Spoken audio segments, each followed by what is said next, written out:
You want the key hack that most people are not going to do, even though I'm going to tell you the secret right now?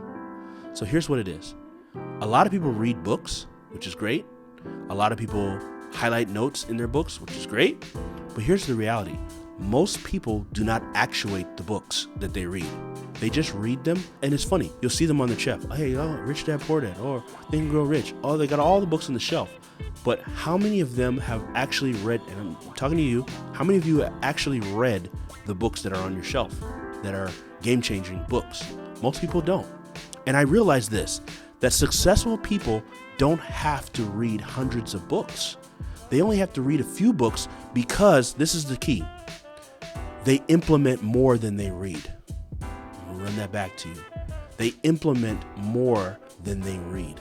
Most people read books, but they don't actuate books. So let me give you an example. A lot of people have read books like $100 Million Offers by Alex Hormozi. Here's something that's really unique. I read that book. I actuated that book. I took moments or components from that book to create a framework based off of our business that works for our business. How many people do you think have read that book and created their own framework from reading the likes of Alex Hormozi? I can tell you it's a very small percentage. That's the difference. When I read a book, I don't just read a book. I implement the book into my business, into my way of living, into my life. Here's the truth. Books are not meant for you to just read.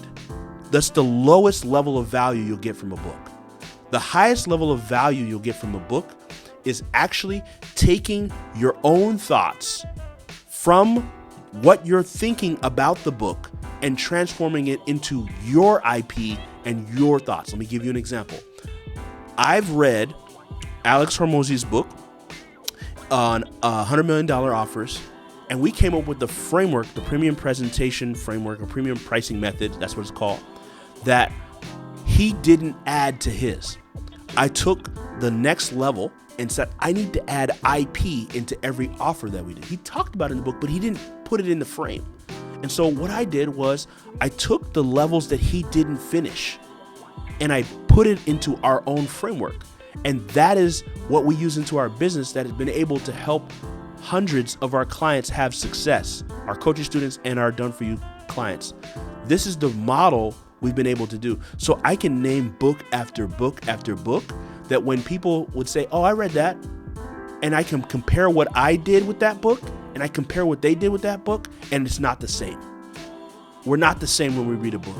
So I encourage you, the next time you get a book that you're reading, don't let yourself just read the book. Let the book read you. Let the book become part of you. Let the book become part of your DNA, right? Here, I'll give you another frame. I studied the Bible, and the Bible talks about how Jesus would minister to people and how he would help people that were sick and weary and those people that were struggling, right? I didn't just read that and look at it just as that. I understood that Jesus was calling out his market, and he was calling out the market that was in pain.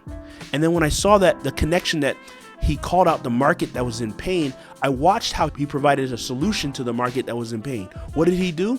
He told a parable. And a parable is a story.